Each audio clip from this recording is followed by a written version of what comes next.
Welcome to Chillin' 101. We hope this video helps. You start by importing your clip and duplicating the footage so you have one layer for the subject and one for the new background. Next, choose the pen tool or roto brush and trace the subject roughly. This gives you a fast initial matte. Work frame by frame only where motion demands it, otherwise use propagation settings.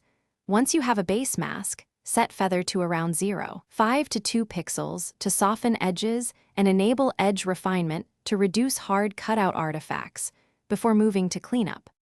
Now refine the matte. Run Refine Edge or Matte Choker to remove halos and tighten fringes. If using roto brush, freeze confident frames and paint corrections where spokes or hair need fixing. Match color and exposure. Add a curves or hue/saturation effect on the subject layer so tones blend with the replacement plate. Once done, apply a small directional motion blur and temporal smoothing to the mask to hide jitter on camera movement. These steps will make the composite read as a single seamless shot.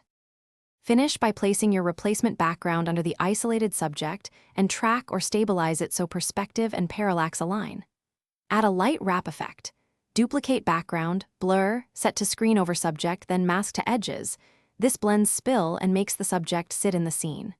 Finally, check motion and render previews at full resolution.